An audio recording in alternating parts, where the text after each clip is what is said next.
amigos da Rede Mundo Maior. Começa agora o programa Ciência e Espiritualidade e hoje o nosso tema é Promoção da Saúde e Espiritismo.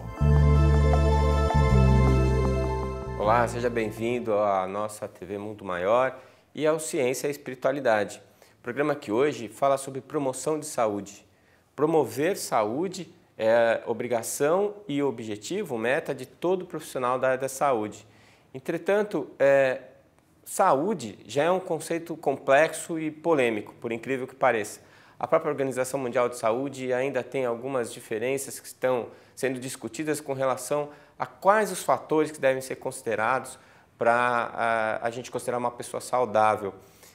E interessante é que essa questão da saúde em si, ela remete a vários fatores que são fundamentais para a saúde humana, e a espiritualidade é um deles. Apesar do questionamento se a questão espiritual é ou não promotor de saúde, por parte da Organização Mundial e de algumas pessoas que elaboram esses conceitos, a gente sabe que os pesquisadores já mostram de uma maneira incontestável que a espiritualidade é um poderoso promotor de saúde. Existem fatores sociais, existem vários aspectos que são fundamentais, ecológicos, ambientais, culturais, para a promoção de saúde, mas a espiritualidade ela é um dos fatores mais importantes e a grande expressão na ciência hoje que comprova isso é o Dr. Harold Canning da Universidade de Duke, nos Estados Unidos.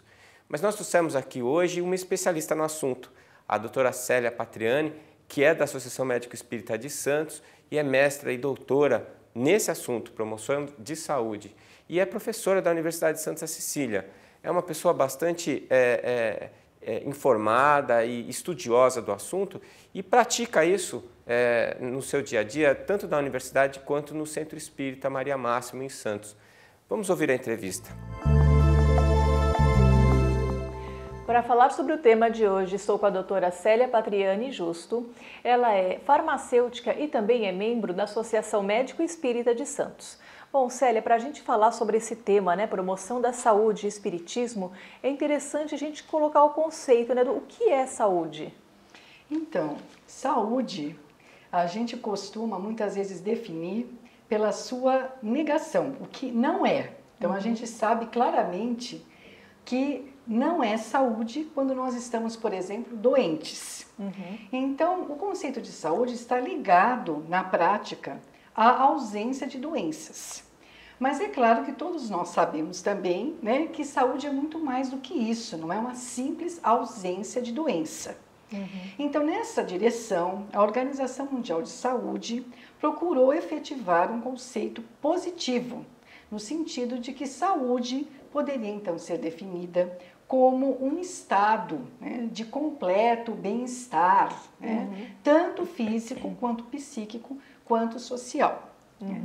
E nessa direção, nós vamos vendo que existe uma evolução da ciência da área da saúde, que começou ainda priorizando apenas o corpo, numa visão, vamos dizer, mecanicista, e que aos poucos esse conceito vai evoluindo, abrangendo não apenas a biologia, ou seja, o corpo orgânico, mas a interação mente-corpo e também os aspectos sociais do contexto em que a gente está vivendo.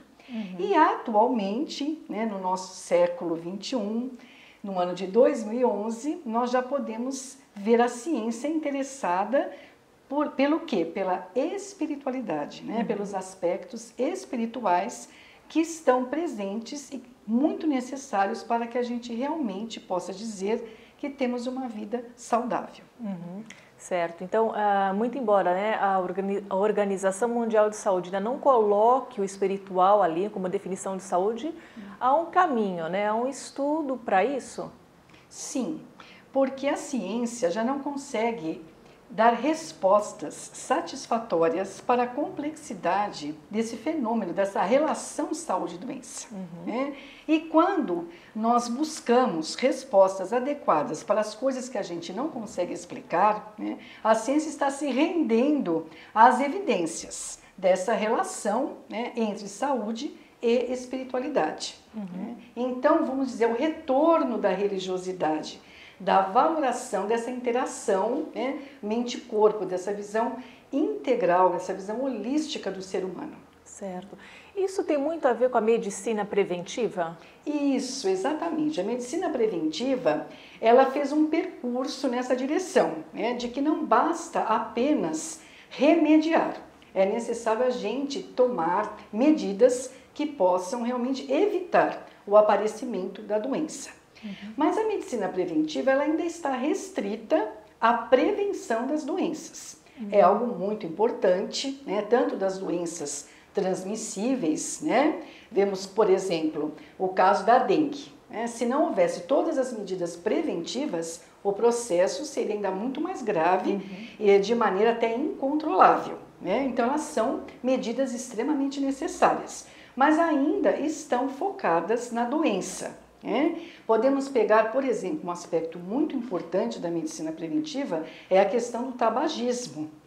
Se a gente for estudar mais profundamente essa área, foram necessários mais de 50 anos de estudos científicos, epidemiológicos, para constatar os malefícios do cigarro, para comprovar, por exemplo, que o fumante passivo, ele se intoxica tanto quanto o fumante, vamos dizer, ativo, e para que hoje a gente chegasse num ponto de conscientização tal que chegou a essas leis proibindo, muitas vezes leis antipáticas, mas necessárias para preservar realmente a saúde daqueles que não são fumantes, né? Então esse é um exemplo bastante marcante da importância das medidas preventivas e da medicina preventiva para a saúde tanto do indivíduo quanto da população. Certo. É um trabalhinho de formiguinha, né? Que vai pouco a pouco, mas que tem um grande efeito no final, certo? Exatamente. E isso tem um apoio das pesquisas científicas dentro das universidades, né? Porque aí acompanham, né, por exemplo, grupos de populações durante gerações e vão observando, né, exatamente procura-se determinar o que a gente chama assim de fatores de risco, né? Aonde em que aquele comportamento ou aquela situação está expondo a pessoa a uma maior probabilidade dela ficar doente, né? Então, esses fatores de risco são assim os objetivos, né, determinar esses fatores da medicina preventiva e, com isso, tomar medidas que possam evitar o surgimento das doenças. E uma ação positiva também, não só negativa, no sentido de evitar a doença, tem a vacinação, né? Que a vacinação também é outra medida extremamente importante para o indivíduo e para a população. Certo. Né? Tá bom. Célia, a gente vai fazer uma breve pausa e nós voltamos já já.